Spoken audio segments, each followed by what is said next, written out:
जनता party और Azad Samaj party आगामी हरियाणा विधानसभा के चुनाव में इकट्ठे मजबूती के साथ मिलकर करने का निर्णय ले रही है और दो महापुरुषों स्वर्गीय चौधरी देवीलाल जी और स्वर्गीय काशीराम जी के पद चिन्हों पर जैसे पहले 1998 में मिलकर लड़ाई लड़ी थी, उन्हीं पद चिन्हों पर आगे बढ़े हरियाणा के आगामी विधानसभा के चुनाव को लड़ने का काम। डॉक्टर अम्बेडकर एक चीज हमेशा कहा करते, शिक्षित बनो संस्कृत रहो। और मुझे लगता है कि इस अलायंस से हम प्रदेश को और आगे बेहतर तरीके से कैसे लेकर जाए, इसकी मजबूत नींव हम रखने का काम। साथियों, मैं एक चीज आपको जरूर बोलूं कि दोनों संगठनों ने ये निर्णय लिया है कि पूरे प्रदेश में मिलकर मजबूती से कैसे किसान कमेले की लड़ाई और मजबूती से लड़े, इस लक्ष्य को आगे लेकर जाए। हमारा मुख्य उद्देश्य कैसे किसान को ताकत दे, उसकी एमएसपी को सुरक्षित रखे, कैसे कमेरे को एश्योर्ड आय के अंदर इजाफा प्रतिवर्ष, जैसे सरकारी कर्मचारियों को डीए बढ़ता है इस तरह मिनिमम वेज में दिला, और ग्रामीण से लेकर खासतौर पर जो अर्बनाइजेशन हुई है और नए अर्बन हब बने हैं उसमें शिक्षा का उद्धार करें, इस उद्देश्य को लेकर हम आगे बढ़ने का काम है। हमारा टारगेट यही है कि हम प्रदेश के प्रत्येक विधानसभा में 36 बिरादरी को साथ ले मजबूती से इस लड़ाई को लड़ने का काम कर पाएंगे। मैं 2-4 वाक्य पुराने याद दिलाना चाहूंगा। जब बोट क्लब के ऊपर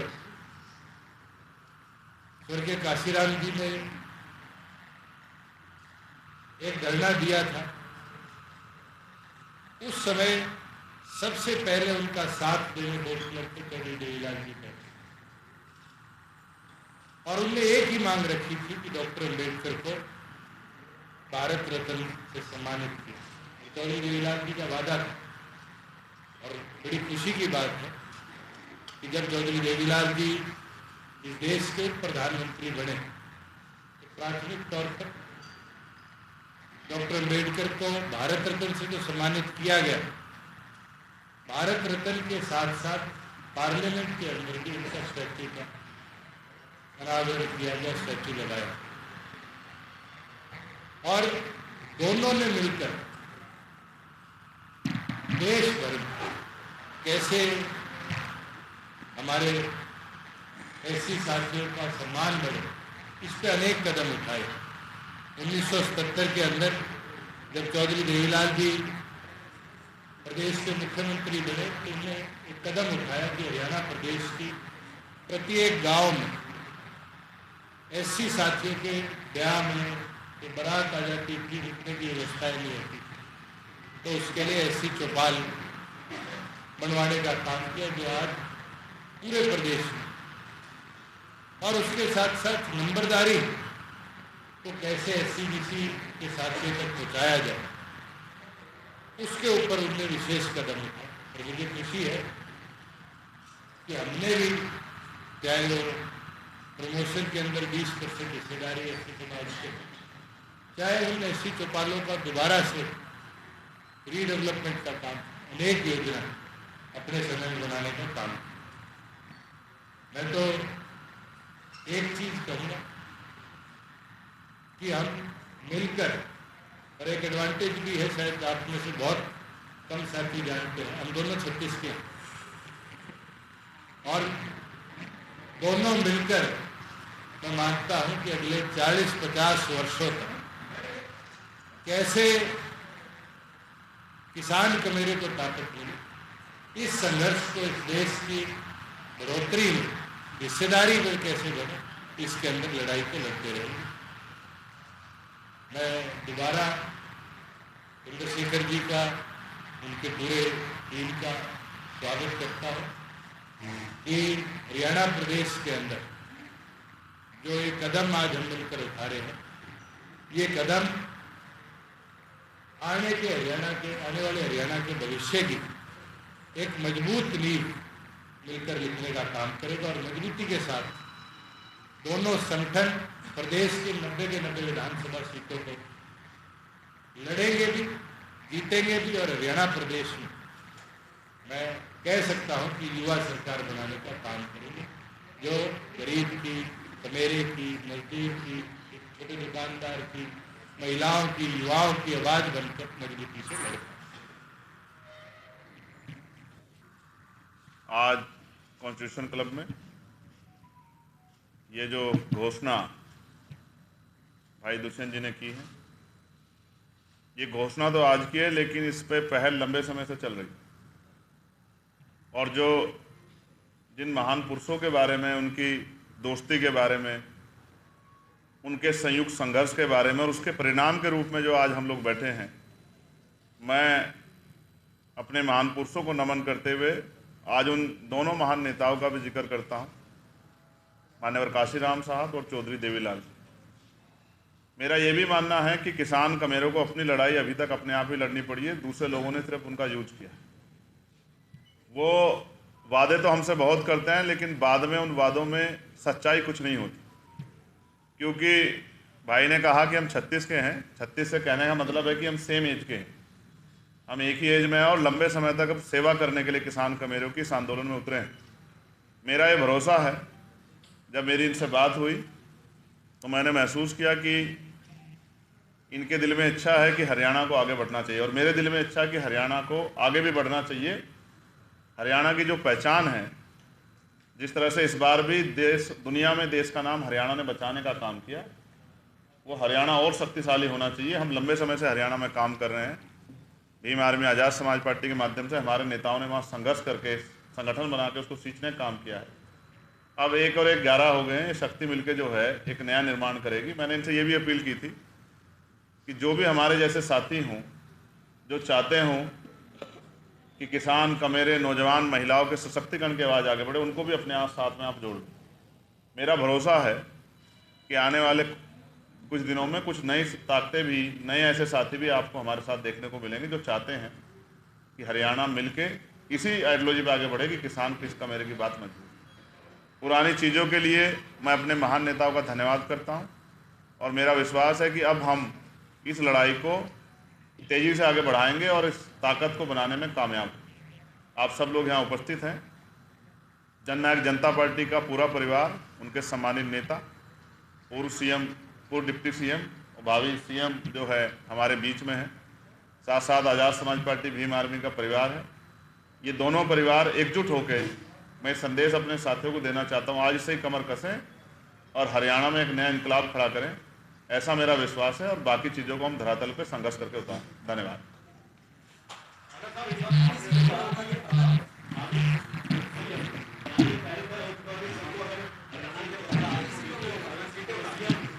मैं एक चीज़ बतानी भूल गया, सीट शेयरिंग के ऊपर हमारी चर्चा भी है। 70 सीटों पर जननायक जनता पार्टी चुनाव लड़ेगी और 20 सीटों पर आज़ाद समाज पार्टी काशीराम चुनाव लड़ेगी।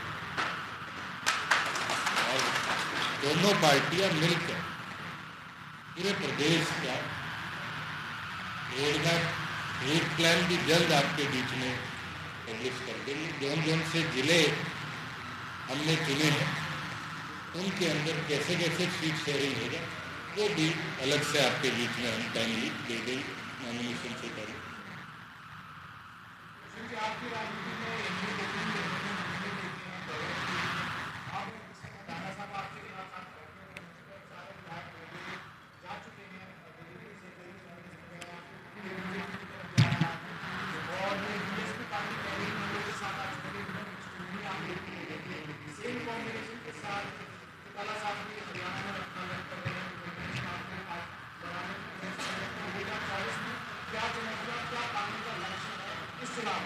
लाला जी जहाँ साथी आए गए, मेरे को तो चौटाला साहब का एक शेर याद रहा, जब संपत सिंह पार्टी छोड़ के गए, छोटे से एक लालच के लिए वर्षों के याराने गए, अच्छा यार मेरे दोस्त कुछ निकली कह रहे थे जाने, ये तो समय लोग आएंगे जाएंगे, और खास तौर पर चुनाव, अभी तो टिकटों का बंटवारा राष्ट्रीय पार्टियों में शुरू होगा और होड़ लगेगी लोगों की भागने में।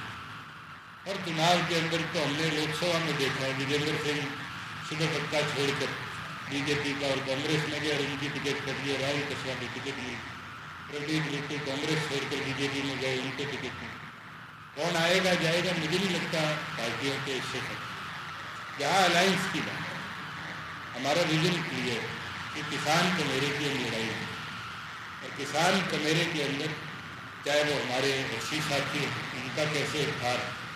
मैं एक चीज़ आज आपके बीच में जरूर कह सकता हूँ, जब मेरी प्राथमिक तौर की चर्चा चंद्रशेखर जी से हुई थी, हमारा एक लक्ष्य था कि हम गरीब को केवल मात्र इस झांसे में नहीं कि तुम्हारा मकान बना देंगे, और मकान के अंदर उसको जमीन की व्यवस्था नहीं दे पाते। अधिकतम आज गरीब साथी इसी जाति से आते हैं जो मकान नहीं बने, इस पर योजना लेके आएंगे, और जो वादा हम करेंगे, ज़्यादा वादे करेंगे जी हमारा लक्ष्य देंगे, और जो वादा करेंगे इस वादे के अंदर दोनों पार्टियां गंभीरता के साथ मैदान में उतरेगी और उसको पूरा करने का लक्ष्य देंगे। तो पहले 3 बार होते देखिए,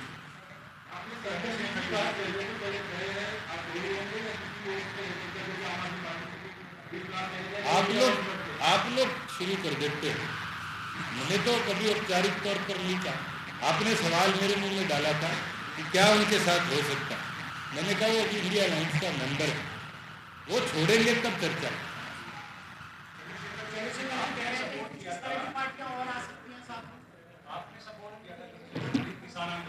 यस, ठीक है। देखो, जब इस परिवार की पृष्ठभूमि को आप देखोगे तो आपका एहसास होगा कि ये परिवार किसानों का सबसे बड़ा हितैषी रहा। रही बात, मैं आज भी किसानों के समर्थन में खड़ा हूँ और हमेशा किसान कमेरे के समर्थन में खड़ा रहा। हम तो पहलवान बेटियों के समर्थन में बड़ी ताकत से खड़े हुए, और किस तरह का जुल्म पहलवान बेटियों को सहना पड़ा ये भी आपने देखा। तो मैं फिर आपसे कह रहा हूँ, अब ये आपके सामने है, और जहाँ तक मैं समझता हूँ इन्होंने विरोध भी नहीं किया। चुनाव अब आया है, लेकिन उससे पहले भी कई बार मैंने महसूस किया कि, और मैंने उनको सुना भी, उन्होंने कहा कि मैं पुरानी गलतियां अब दोहराने के मूड में नहीं। मैं क्या कह रहा हूँ, पुरानी गलतियां कि जो पुराने रूप से राजनीतिक जो भी कुछ हुआ होगा उसको दोहराने के मूड में नहीं। मैं आपको विश्वास दिला कहता हूँ, हम विचारधारा पर आधारित लोग हैं, किसान कमेरे की लड़ाई लड़ रहे हैं, हर वंचित वर्ग को हाशिए से उठा के ऊपर लाने में जो भी हमारा योगदान है हम उसके लिए काम कर रहे हैं। हम पूंजीपतियों के हितैषी नहीं है, गरीब के हितैषी हैं, और हम विचारधारा के आधार पर इस लड़ाई को आगे बढ़ाएंगे। अभी तो ये दोस्ती हुई है, ये दोस्ती किस तरह का रंग जमाएगी आप देखना। हमारे लोगों को, कुणाल भाई, हमारे लोगों को हमारे ऊपर भरोसा, उस भरोसे को हम बना के रखेंगे, और ये ताकत जो है आप देखना, नया निर्माण करेंगे, नए हरियाणा का निर्माण जो सपनों महापुरुषों के सपने का होगा, और राष्ट्र निर्माण में भी योगदान देगी। और मैं स्पष्ट कर दूं, पुरानी गलतियों से मेरा आग्रह यह है, मैंने उनको सुना, वो स्पष्ट भी कर देंगे कि हम किसी भी कीमत पे वो पार्टी जिसने लंबे समय से नुकसान पहुंचाया किसानों को, उसको किसी भी कीमत पे फायदा नहीं होने देंगे।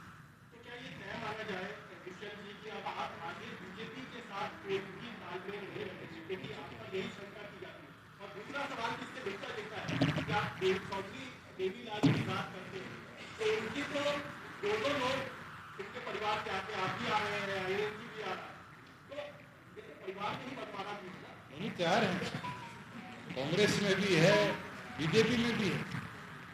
हमारा तो परिवार इतना बड़ा है कि हम ट्रेनिंग देते हैं और लोग दूसरी पार्टियों में जगह बना लेते हैं। और जहाँ आप ये बात कर रहे हैं कि बीजेपी के साथ, कई बार क्लियर, और जो रविंद्र जी ने बात कही किसान आंदोलन में, एक क्लैरिटी के साथ आज बात आपके बीच में, आपने मेरी कोई स्टेटमेंट नहीं सुनी होगी कि 3 कृषि कानून अच्छे, बल्कि एक चीज उस दौरान भी मैंने कही थी, किसी दिन भी एमएसपी पर आ जाएगी मैं सरकार से। और हमने बड़े मजबूती के साथ हरियाणा प्रदेश में 14 फसलों पर एमएसपी दी, व्यवस्था बनाई कि 2 दिन के अंदर किसान के खाते में पेमेंट पहुँचे, उसकी फसल का नुकसान का मुआवजा 30 दिन में उसके खाते में पहुँचे। हमने बहुत कुछ कर दिखाया, मगर हाँ, एक व्यवस्था के अंदर लोग हरियाणा प्रदेश के आज नहीं चाहते, लोग बीजेपी को हरियाणा प्रदेश से उखाड़ फेंकना चाहते, और उस चीज़ के अंदर हमने क्लियर कर दिया कि ये व्यवस्था के अंदर हम दोबारा नहीं। 2019 के सेंटिमेंट्स पे आपसे सवाल 4.5 साल 5 साल लगातार पूछा जाता रहा, 2024 तक भी वो सवाल जिंदा है कि जो योजना पाल वाले जो आप भेज रहे थे वही सेंटिमेंट के खिलाफ जाकर आपने गठबंधन किया। हमने तो कांग्रेस के विरुद्ध भी लड़ाई लड़ी, आम आदमी 46 सीटों पर लड़ी थी, उनके विरुद्ध भी लड़ी थी, बसपा भी लड़ी थी, उनके विरुद्ध भी लड़ी थी, आईएलएनडी के विरुद्ध भी लड़ी। क्या कोई पॉलिटिकल पार्टी चुनावी मैदान में एक ही संगठन के विरुद्ध में लड़ती है? मैदान में जितने रंग बांकुरे हैं सबके विरुद्ध में लड़ाई लड़ी जाती, और मजबूती से संगठन ने लड़ाई। बारी बारी प्रेस के साथी यही क्यों पोर्ट्रे करते हैं कि हमने सिर्फ बीजेपी के खिलाफ लड़ा? क्या मैंने भूपेंद्र हुड्डा के 63,000 एकड़ जमीन किसानों से छीन कर प्राइवेट बिल्डरों को देने का मुद्दा कभी नहीं उठाया? क्या हम वो भूल गए कि राजबाला गेस्ट टीचर थी जिसको रोहतक के अंदर छाती पे गोली मार दी गई?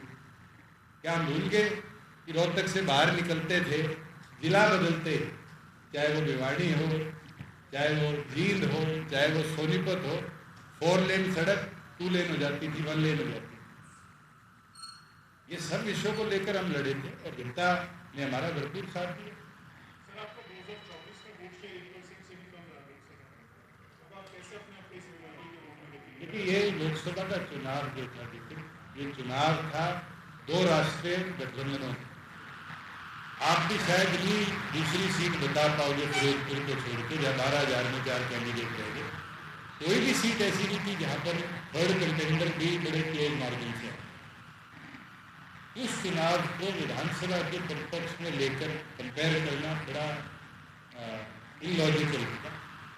आज के भी जो आंकड़े, मैं ये मानता हूँ कि हम पिछली बार से ज़्यादा वोट शेयर पे पहुँचे, और हम चंद्रशेखर जी का साथ है ना, हमें और ताकत है। लंबा समय सवाल पूछे इसी का 5 साल पार्टी के बने हुए, चौथा अलायंस, ऐसा क्या रीजन है कि आपसे अलायंस चले जाते हैं, आप चले जाते हैं? चौथा है आम आदमी पार्टी बसपा के साथ आपका अलायंस हुआ, बीजेपी के साथ आप वोट जो है लग जाता है 5 साल के। हम चुनाव तो सिर्फ आम आदमी पार्टी के साथ लोकसभा का लड़े, इलेक्शन के अंदर तो हमारा अलायंस, बसपा ने अलायंस किया था, और क्या कारण रहा वो आप भी जानते हैं। ट्वीट आया और प्री इलेक्शन ही टूट गया, तो महीने भी मुश्किल से चला। और स्टेट के अंदर हमारे एजेंडा को हम पूरा करता है, हमारे वोटर्स को जो हमारी कमिटमेंट थी, उस कमिटमेंट को हम कैसे पूरा करता है। हमने स्टेट गवर्नमेंट के लिए अलायंस किया और उसके अंदर हम अचीव भी करता है। 250 रुपये बढ़ाकर हमने 3,000 रुपये बुढ़ापा पेंशन करी। हमारे पास 18 राज्यों में भारतीय जनता पार्टी की और सरकारें थी, किसी में भी 700 और 1,000 रुपये से ज़्यादा नहीं। हमने 75% रिजर्वेशन और लोकल एम्प्लॉयमेंट कानून लाने का काम किया। हमने पंचायती राज में 50% महिलाओं को 8% डॉक्टर को हिस्सेदारी दी। कई ऐसे काम हैं जो हमारे इलेक्टोरल को जो हमने वादा किया था हम फुलफिल करते। अगर हम ना अलायंस के साथ जाते और विपक्ष में बैठे तो क्या हम अपनी इलेक्टोरल कमिटमेंट को कभी पूरा कर पाते?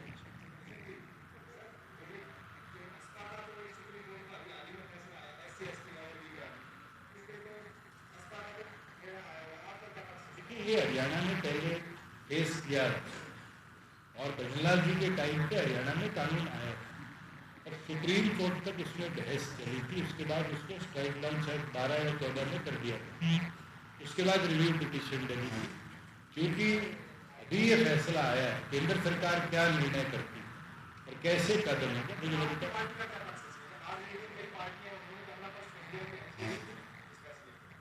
अभी मैं पूरा पढ़ भी नहीं पाया फैसला। आपकी बात मान गया, मगर हम दोनों संगठन मिलकर उस पर जॉइंट स्टेटमेंट लेके बैठे।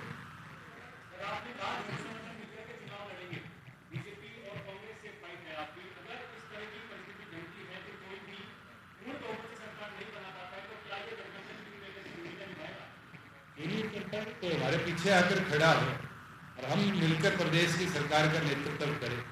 तो मुझे नहीं लगता इसके लिए इन संभावनाओं से हम पीछे हट सकते।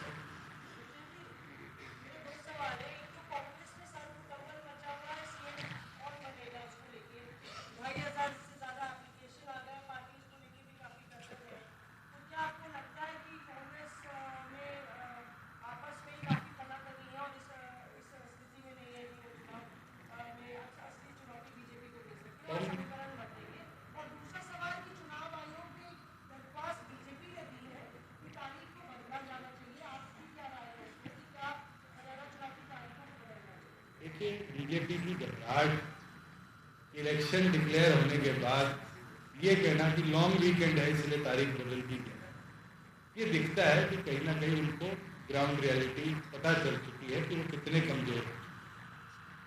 और मैं तो ये मानता हूं कि अगर छुट्टी है, छुट्टी के दिन तो मतदान ज़्यादा होगा, क्योंकि हमारे यहाँ पर लाखों वोटर ऐसे हैं जो प्राइवेट जॉब करते हैं और सुबह से शाम तक वो अपने व्यवसाय में व्यस्त होते हैं, वो कम देते हैं। छुट्टी होगी तो वो लोग भी सारे बढ़ चढ़कर पार्टिसिपेट कर पाएंगे, पोलिंग परसेंटेज बढ़ेगी। दूसरी ओर पर जो आपने सवाल पूछी कांग्रेस की तनातनी तो जग जाहिर। आज भूपेंद्र हुड्डा जी ने किस तरीके से अपने कंपटीशन में रहने वाले सारे स्टॉलवर्ट नेताओं को, आधों को तो पार्टी छुड़वा दी है और आधों को कमजोर करने का प्रयास किया। और एक चीज मैं आज कह सकता हूँ कि जो ये लोग सोच रहे हैं कि कांग्रेस के अंदर भूपेंद्र हुड्डा मुख्यमंत्री बन सकते हैं, ये चीज तो आपने कर्नाटक और आंध्र प्रदेश में देखी है कि किस प्रकार से चेहरा कौन था और बाद में मुख्यमंत्री कौन बना। तो अभी तो तुम्हारी शैलजा ने दांत खोल रखी, क्या रणदीप सुरजेवाला सीन से बाहर हो गए और अब तो इस ग्रुप के अंदर वीरेंद्र सिंह जी भी जुड़ गए। तो कई लोग हैं जिन लोगों ने मिलकर कांग्रेस के अंदर विद इन कांग्रेस खड़ी कर, तो बहुत टफ रोड है। 10-10 कैंडिडेट एक एक सीट पर जो लिए बैठे हैं, जिनको कमिटमेंट करे बैठे, अभी तो उन्हें भगदड़ शुरू हुई और कांग्रेस जिस हवा में है शायद गिरने में भी तो ज़्यादा समय है।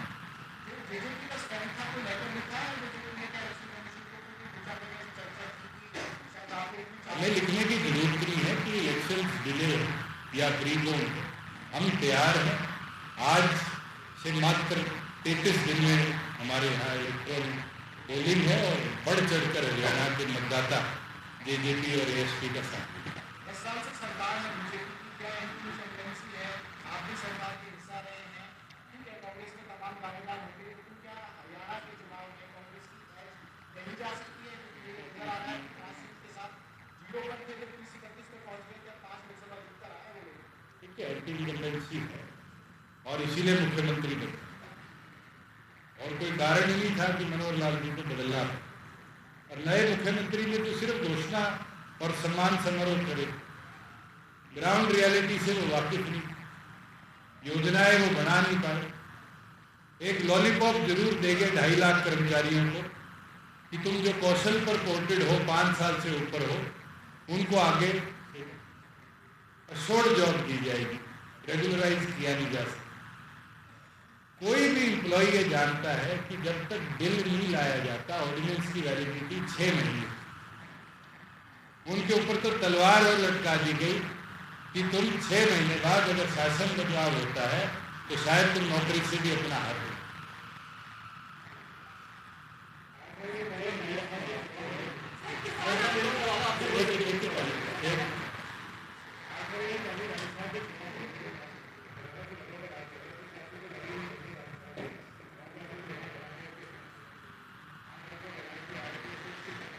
हमने तो 19 सीटों पर चुनाव लड़ा था और 19 में से शायद एक भी सीट पर एएसपी हमारे सामने नहीं थी।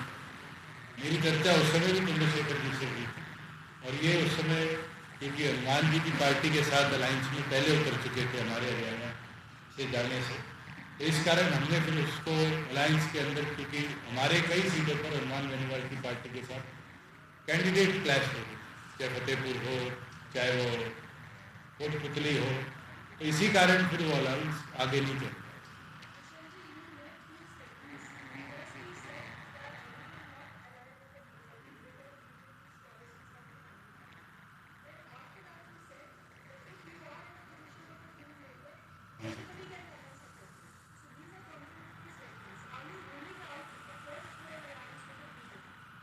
very clear that we will not stand with BJP. I have faced 4.5 years in NDA. I have seen how BJP breaks its allies. We have faced it in 4.5 years. How some of our MLAs are now joining BJP. Similar thing happened with Shiv Sena, NCP, or other alliance like Akali-Dal. So I think as of now, NDA, whichever it stands today, is more or less focused on only 2 states, that is Bihar and Andhra. And for both states, this year's budget is directed clearly. I think they don't have focus on any other ally as of now. And whereas going into a post-poll alliance, who knows? If we have the numbers, there may be a chance that all the smaller parties get together and form a government in the state against Congress and BJP. Let the results come out, let the numbers come out, and then I think this will be decided. सवाल है आपसे, आपके कई देखिए लोग प्रदर्शन दिल्ली में कई बार गिरफ्तारियां हुई, हरियाणा का जो मिजाज है, आपके जिस तरह से पार्टी का आपको सांसद बने, आपका पूरा जो राजनीतिक सफर है और उसकी एक भी मिलती है, हरियाणा के मिजाज से कैसे शुरू होगा कि आपके आंदोलन करते करते यहाँ तक पहुंचे? कई बार मीडिया के साथी मुझे कहते हैं कि आपकी भाषा हरियाणा से मिलती है। मैं जिस ज़िले से मेरा घर है सहारनपुर, और हरियाणा वो सीमा मिलती है। हमारे लीडर्स लोग बैठे हैं, हमने हरियाणा में भी सैकड़ों आंदोलन किए, बड़े बड़े आंदोलन।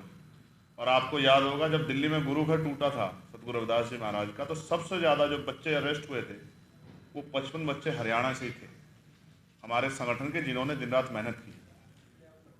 इन्होंने एक घोषणा की थी, मेरे आज भी याद है, उस गुरु घर के टूटने के बाद कि हम 5 बीघे में गुरु घर बनाएंगे। बाद में वो पूरी किसी और ने करने की, उसकी नींव रखने की कोशिश की, लेकिन विजन इनका था। कई चीज़ें हैं जो हमें सिमिलर। मैं आपको जब सुन रहा था, मीडिया के साथी कह रहे थे, और इन्होंने भी अपनी बात में कहा कि शिवसेना को भाजपा ने कमज़ोर किया, जिनके साथ अलायंस हुआ, नीतीश जी को भी और कई जगहों, मगर वो वहाँ वो बेचारे हो गए। लेकिन यहाँ दुष्यंत जी बेचारे नहीं हुए, यहाँ दुष्यंत जी आपकी नज़रों में कमज़ोर हो गए। ये आपका विजन हो सकता है, किसी की पार्टी को नुकसान पहुँचाने वाली पार्टी के खिलाफ जनता में आक्रोश होता है। जैसा इन्होंने कहा बीजेपी के साथ नहीं जाएंगे। साथ साथ मैं आपको स्पष्ट करूं, सतगुरु रविदास जी महाराज ने कहा है, ऐसा चाहूँ राज में जहाँ मिले सब अनुमान, और छोटे बड़े सब सम बसे, रविदास रहे प्रसन्न। उस राज की कल्पना जो है हम लोग लेके चले हैं कि अंतिम व्यक्ति को भी इज्जत की ज़िंदगी मिलनी चाहिए, सर पे छत मिलनी चाहिए, पेट में दोनों टाइम की रोटी मिलनी चाहिए, अच्छे कपड़े मिलने चाहिए और सम्मान की ज़िंदगी मिलनी चाहिए। ना किसान को मिली ना मजदूर। ये तो फुलफिल नहीं थे, तो जो कर सकते थे कर पाए। लेकिन अब हमें विश्वास है कि हम जनता से आशीर्वाद मांगे, उनके आशीर्वाद से इस बार हम फुलफिल होंगे और वो करके दिखाएंगे जो चौधरी देवीलाल जी और मेरे गुरु मान्यवर काशीराम साहब चाहते थे। सबके सम्मान की रक्षा करते हम लोग आगे बढ़े। आपको पता है कि मैं जिस सीट को जीत के आया हूँ, वहाँ दोनों अलायंस ने एड़ी चोटी के जोड़ लगाए मुझे हराने के लिए। लेकिन हमारे लोगों ने अब तय कर लिया है कि अब उनको चंद्रशेखर आज़ाद को, भीम आर्मी आज़ाद समाज पार्टी को ताकत देंगे। और अब उसका जब रिजल्ट आएगा तो ये आपको हरियाणा में भी देखने को मिलेगा। अब समय बदल गया।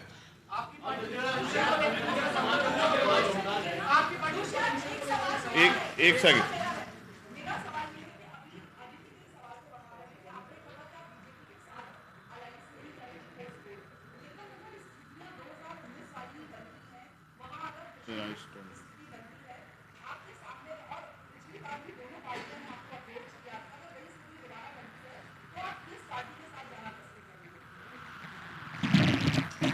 आपको एक क्लैरिटी तो पहले दे दी, दिल्ली के साथी तो लगभग पार्लियामेंट के टाइम से मुझे जानते हैं। दोनों पार्टियों ने कभी हमें प्रयास नहीं किया।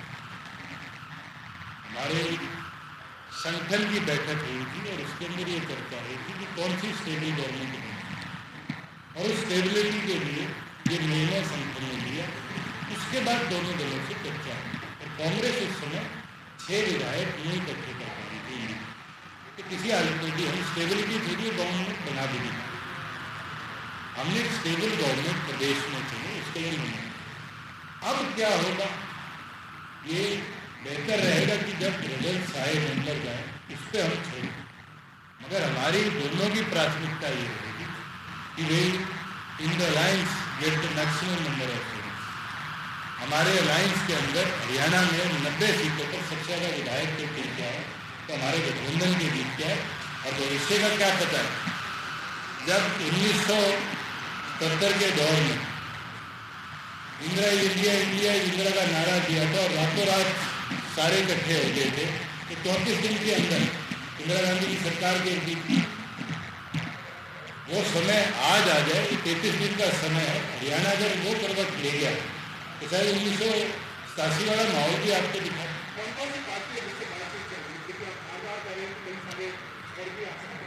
मैं तो ये कह रहा हूँ, लाइट माइंडेड लोग अभी कोई नहीं है, तो हम दोनों मिलकर इस सफर में निकले और 12 तारीख तक नॉमिनेशन, 12 तारीख तक तो आज भी हमारे पास 15 दिन, क्या पता तो एक सीट पे लड़ने वाला आ जाए तो 2 पे लड़ने वाला। अगर जुड़ेंगे और समीकरण बनेंगे प्रदेश को बेहतर बनाने के, तो जरूर हम मिलकर उससे चर्चा करेंगे।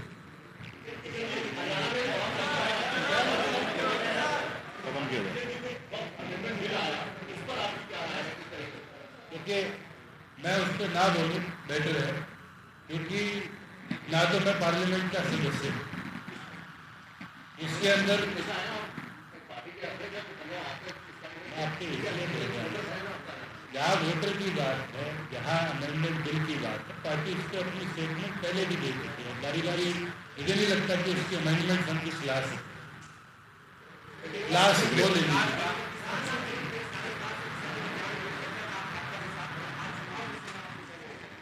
आप बारी बारी ये कहते हैं, जैसे मैंने कहीं जाकर किसान आंदोलन का विरोध, हमारे कार्यकर्ता भी आंदोलन में गए, हमारे कार्यकर्ताओं के घरों से रोटियां, लस्सी, दूध भी बॉर्डर पर, टोलों पर गए। आप कहीं भी मेरी स्टेटमेंट नहीं ला सकते कि मैं उस आंदोलन के विरोधी हूँ। स्वयं क्योंकि हम व्यवस्था में बैठे थे और हम कोशिश कर रहे थे कि व्यवस्थित ढंग से जो उनकी मांगे हम प्रदेश में पूरी कर पाए।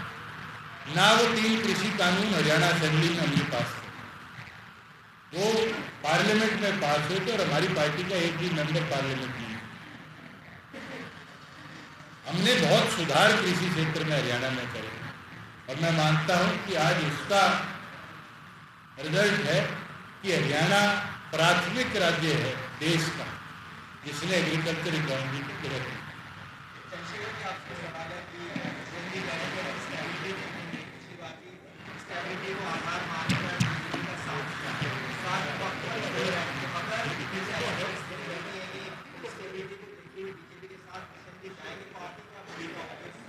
दुष्यंत जी का कद देखिए ना, ये खड़े हो जाते हैं तो बहुत सारे लोग पीछे, इनके पीछे ही खड़े दिखाई देते हैं। ये पीछे भी खड़े हो तो भी आगे दिखाई देते हैं।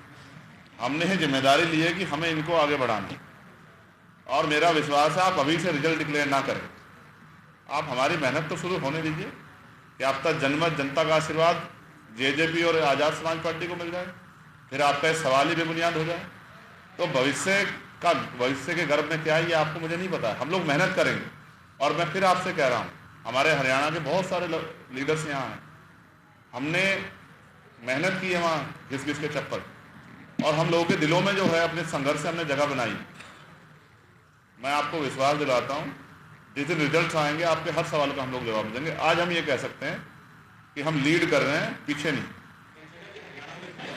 अगर आपको लगता है कि हमारा काम बहुजन समाज के लिए महत्वपूर्ण है, तो आप हमें आर्थिक सहयोग के लिए सीन दिखाए गए QR कोड स्कैन और फोन पे और गूगल पे और UPI और बैंक अकाउंट में कर सकते हैं। फोन पे, गूगल पे 9250529129, UPI 9250529129@YBL। Bank account state bank of India AC 104299462008, IFSC code SBIN 00066563। आपका छोटा से छोटा सहयोग समाज और हमें और मजबूत करेगा, जिससे हमें बहुजन पत्रकारिता में और निष्पक्ष बनाने में मजबूत करेगा। जय भीम, जय भारत।